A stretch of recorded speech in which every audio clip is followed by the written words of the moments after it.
নমস্কাৰ এই মুহূৰ্তত দৰ্শকসকলক স্বাগতম জনাইছো আজিৰ ৰাতিপুৱাৰ কেইবাটাও গুৰুত্বপূৰ্ণ খবৰ দিব বিচাৰিছো সংখ্যালঘু সংগ্ৰাম পৰিষদৰ তৰফৰ পৰা এবাৰ চৰকাৰ তথা হিমন্ত বিশ্ব শৰ্মাক টাৰ্গেট কৰি কেতবোৰ মন্তব্য কৰা হৈছে মানৱতা পাহৰি গৈছে এইখন হিমন্ত বিশ্ব শৰ্মা নেতৃত্বাধীন বিজেপি চৰকাৰে মানৱতা পাহৰি বিশেষ সম্প্ৰদায়ক টাৰ্গেট কৰি লৈছে এইখন হিমন্ত বিশ্ব শৰ্মা নেতৃত্বাধীন চৰকাৰখনে এইদৰে গৰজি উঠিছে সংখ্যালঘু সংগ্ৰাম পৰিষদ ৰাতিপুৱাৰ পৰৱৰ্তী ডাঙৰ খবৰটো হৈছে এইবাৰ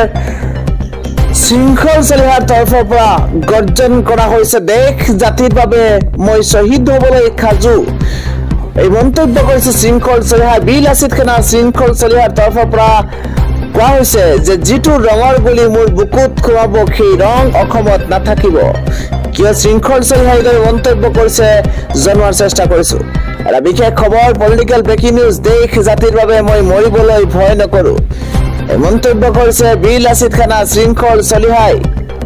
এক জাতিৰ বাবে মই শ্বহীদ হ'বলৈ সাজু আছো বুলি মন্তব্য শৃংখল চলিহাক দেশক লৈ জাতিক লৈ কাহানিও কম্প্ৰমাইজ নকৰো যদি কোনোবা বাংলাদেশীয়ে মোক হত্যা কৰিম ভাবিছে তেন্তে মনত ৰখা ভাল মই অকলে নমৰো শৃংখল চলিহাই এইদৰে মন্তব্য কৰিছে মই লগত 2-4টাক লৈ মৰিম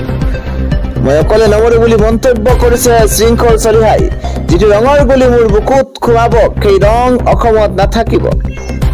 যুঁজিবলৈ মৰিবলৈ সম্পূৰ্ণৰূপে মই সাজু আছো বুলি মন্তব্য কৰিছে শৃংখল চলিহাই য'ত য'ত বেদখল হৈছে তাত উচ্ছেদ হ'বই সন্দেহযুক্ত মূলৰ মানুহে অসমৰ জনগাঁথনি সম্পূৰ্ণৰূপে সলনি কৰিছে জাতি ধৰ্ম বৰ্ণ ভাষা নিৰ্বিশেষে বাংলাদেশী মূলৰ মানুহক উচ্ছেদ কৰিব লাগিবই অসমৰ খিলঞ্জীয়া লোকৰ অস্তিত্ব সুৰক্ষাৰ প্ৰতি লক্ষ্য ৰাখি কঠোৰ পদক্ষেপ লওক এইখন চৰকাৰে মন্তব্য কৰিছে শৃংখল চলিহাই অসমৰ খিলঞ্জীয়া জনগণে বিচাৰিলে প্ৰত্যক্ষ ৰাজনীতিত আহিবলৈ আমি সাজু প্ৰয়োজনত গণ অভিৱৰ্তন দিয়া হ'ব বুলি মন্তব্য কৰিছে বিল আছিত খানাৰ নেতা শৃংখল চলিহাই পৰৱৰ্তী গুৰুত্বপূৰ্ণ খবৰ হৈছে চতুৰ্থবাৰলৈ শাসনলৈ নাহে বিজেপি নীতিন গাডকাৰীৰ দাবীক লৈ এবাৰ অস্বস্তিত নৰেন্দ্ৰ মোদী এটা ব্ৰেকিং নিউজ দিল্লীত চতুৰ্থবাৰলৈ চৰকাৰ গঠন কৰিব নোৱাৰে বিজেপিৰ নেতৃত্বাধীন এনডিএ চৰকাৰে এটা ব্ৰেকিং নিউজ এই দাবী কৰিছে বিজেপিৰ জ্যেষ্ঠ নেতা তথা মোদীৰ কেবিনেটৰ মন্ত্ৰী নীতিন গাডকাৰীয়ে ডাঙৰ মন্তব্য কৰিছে কিমানে নহয় নীতিন গাডকাৰীয়ে 2029 চনত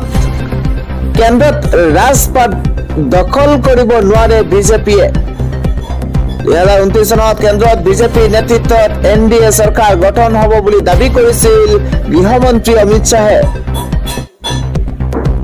আৰু 2029 চনত কেন্দ্ৰত বিজেপিৰ নেতৃত্বত এনডিএ চৰকাৰ গঠন হ'ব বুলি এই দাবী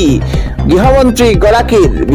বিপৰীতে বিজেপি চতুৰ্থবাৰলৈ শাসনলৈ নাহে বুলি দাবী কৰিছে বিজেপিৰ জ্যেষ্ঠ নেতা নীতিন গাডকাৰীয়ে 2029 চনত নৰেন্দ্ৰ মোদীৰ স্থানত বিজেপিৰ প্ৰধানমন্ত্ৰী পদৰ প্ৰাৰ্থী হোৱাৰ সম্ভাৱনা আছিল অমিত শাহ কিন্তু নীতিন গাডকাৰীৰ পূৰ্বানুমানে চেঁচা পানী ঢালিছে অমিত শাহৰ পৰৱৰ্তী প্ৰধানমন্ত্ৰী হোৱাৰ আশা আজিৰ ৰাতিপুৱা আন এটা ব্ৰেকিং নিউজ হৈছে কৰ্ণাটকৰ মুখ্যমন্ত্ৰী সিদ্ধাৰামায়াৰ বিৰুদ্ধে ইতিমধ্যে এফআইআৰ দাখিল কৰা হৈছে কৰ্ণাটকৰ মুখ্যমন্ত্ৰী সিদ্ধাৰামায়াৰ বিৰুদ্ধে ভূমি কেলেংকাৰীৰ গোচৰ ৰুজু কৰা হৈছে মঙলবাৰে ৰাজ্যখনৰ ৰাজ্যপালে মুখ্যমন্ত্ৰীগৰাকীৰ বিৰুদ্ধে তদন্ত চলাবলৈ দিয়া সন্মতিক প্ৰত্যাহ্বান জনাই সিদ্ধাৰামায়াই জনোৱা আবেদন কৰ্ণাটক উচ্চ ন্যায়ালয়ে খাৰিজ কৰিছিল আবেদন খাৰিজ কৰি ন্যায়াধীশ এম নাগপ্ৰসন্নাই কৈছিল যে আবেদনখনত উল্লেখ কৰা কথাবোৰৰ তদন্তৰ প্ৰয়োজন মুখ্যমন্ত্ৰীৰ পৰিয়াল মুদ্ৰাভূমি কেলেংকাৰী গোচৰৰ সৈতে জড়িত সেয়েহে তেওঁৰ আবেদন খাৰিজ কৰা হৈছে ইয়াৰ পিছতে শুকুৰবাৰে সিদ্ধাৰামায়াৰ বিৰুদ্ধে এফআইআৰ ৰুজু কৰে মাইছৰ লোকায়ুক্তই এফআইআৰৰ প্ৰতিলিপি আদালতত দাখিল কৰিব লোকায়ুক্তই উল্লেখযোগ্য যে মাইছৰ আৰবান ডেভেলপমেণ্ট অথৰিটি চমুকৈ মুদাই সিদ্ধাৰামায়াৰ প্ৰত্যেক চহৰৰ মাজমজিয়াতে 14টাকৈ স্থানত চৰকাৰী মাটি আবণ্টন দিছিল আন এটা ব্ৰেকিং নিউজ এইবাৰ অসমত কংগ্ৰেছৰ বৃহৎ গ্যাৰাণ্টি জনতাক দিব কংগ্ৰেছে জনতাক দিব কংগ্ৰেছে মাহেকত 3000 টকা লগতে 500 টকাৰ চিলিণ্ডাৰ লগতে 200 ইউনিট বিদ্যুৎ ফ্ৰী এটা ব্ৰেকিং নিউজ ডাঙৰ খবৰ ভাল খবৰ জনোৱাৰ চেষ্টা কৰিছো বিজেপি অৰুণোদয় আঁচনিৰ বিপৰীতে কংগ্ৰেছে দিব নলক্ষী আঁচনি বিজেপিৰ 1200 টকাৰ বিপৰীতে কংগ্ৰেছে দিব 3000 কোটি টকা সাধাৰণ ৰাইজলৈ 200 ইউনিট বিজুলী ফ্ৰী দিব কংগ্ৰেছে কেৱল খিমাৰে নহয় গেছ চিলিণ্ডাৰৰ বাবদ 500 টকা দিব গেছ চিলিণ্ডাৰ প্ৰদান কৰিব কংগ্ৰেছে এতিয়া আঁচনি পাবলৈ হলে হ'ব লাগিব বিজেপিৰ সদস্য অৰুণোদয় পাব লাগিলে বিজেপিৰ মেম্বাৰ হ'ব লাগিব এই ঘোষণা কৰিছিল বিজেপিয়ে কিন্তু সাধাৰণ জনতাক কংগ্ৰেছে দিছে এই বৃহৎ প্ৰতিশ্ৰুতি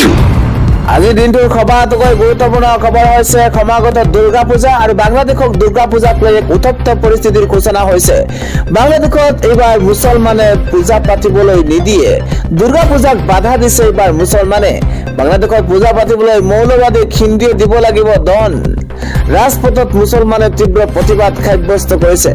এটা ব্ৰেকিং নিউজ ডাঙৰ খবৰ এই মুহূৰ্তত লোৱাৰ চেষ্টা কৰিছো দুৰ্গা পূজাক কেন্দ্ৰ কৰি বাংলাদেশত এক উত্তপ্ত পৰিস্থিতি সূচনা হৈছে পূজাক কেন্দ্ৰ কৰি বাংলাদেশক হাহাকাৰ লাগিছে বাংলাদেশক হিন্দুক দুৰ্গা পূজা পাতিব নিদিয়ে মৌলবাদী সংগঠনে বাংলাদেশৰ বিভিন্ন অঞ্চলত দুৰ্গা পূজা বন্ধ কৰাৰ হুংকাৰ মৌলবাদী দুৰ্গা পূজা বন্ধ কৰাৰ লগতে পূজাৰ স্থান সলনি কৰাৰ ভাবুকি দিয়া হৈছে দুৰ্গা পূজা কেন্দ্ৰ কৰি বাংলাদেশৰ দুই ফৈদৰ মাজত সংঘাত আৰম্ভ হৈছে বিভিন্ন অঞ্চলত পূজা কমিটিক 5 লাখ টকালৈকে ধন দাবী মৌলবাদী সংগঠনৰ 5 লাখ টকা দিলে পূজা পাতিবলৈ দিব বাংলাদেশত হিন্দুক আৰু মৌলবাদী সংগঠনে বাংলাদেশৰ ৰাজপথত দুৰ্গা পূজাৰ বিৰুদ্ধে কৰিছে বৃহৎ প্ৰতিবাদী কাৰ্যসূচী আজিৰ আন এটা গুৰুত্বপূৰ্ণ খবৰ হৈছে এবাৰ এক লজ্জাজনক এক ভয়ংকৰ শিহৰণকাৰী ঘটনা সংঘটিত হৈছে দুই লম্পটে এবাৰ জঘন্য কাণ্ড সংঘটিত কৰিছে গুৱাহাটীৰ লজত এটা এগৰাকী ছাত্ৰী দুই লম্পটে কৰিছে ধৰ্ষণ এটা ব্ৰেকিং নিউজ গুৱাহাটীৰ লজত 10ম শ্ৰেণীৰ ছাত্ৰীৰ সৈতে অপকৰ্ম কৰিছে দুই লম্পটে লজত বন্ধ কোঠাত 17 বছৰীয়া কিশোৰীক ধৰ্ষণ কৰিছে দুই যুৱকে আৰু তাৰ পিছত উত্তপ্ত পৰিস্থিতিৰ সূচনা হৈছে পাৰ্টি কৰাৰ চলেৰি লজলৈ নি ধৰ্ষণ কৰিছে লাষ্ট গেটৰ দুই যুৱকে দুই যুৱকৰ বিৰুদ্ধে গুৰুতৰ অভিযোগ ভুক্তভোগী কিশোৰীৰ ইতিমধ্যে ডাউনটাউন মীনাক্ষী লজত সংঘটিত হৈছে এই ভয়ংকৰ ঘটনা অভিযুক্ত প্ৰিন্স কুমাৰ ৰায় আৰু গুলাম হাছান ৰাজাক গ্ৰেপ্তাৰ কৰিছে দিছপুৰ আৰক্ষীয়ে নিচাযুক্ত দ্ৰব্য খুৱাই ছাত্ৰীগৰাকীক অপকৰ্ম কৰাৰ অভিযোগ দুয়োৰে বিৰুদ্ধে উত্থাপন হৈছে পৰিচয় পত্ৰ নোলোৱালৈকে লজৰ কোঠা ভাড়ালৈ দিয়াৰ অভিযোগ লজৰ বিৰুদ্ধে দুই যুৱকৰ সৈতে 17 বছৰীয়া ছাত্ৰীক থাকিবলৈ কেনেকৈ অনুমতি দিলে লজে নীতি বহিৰ্ভূতভাৱে লজখন পৰিচালনা কৰাৰ অভিযোগ গুৱাহাটীৰ লজত 10ম শ্ৰেণীৰ ছাত্ৰীৰ লগত এইদৰে দুই লম্পটে জঘন্য কাণ্ড সংঘটিত কৰাৰ অভিযোগ উত্থাপন হৈছে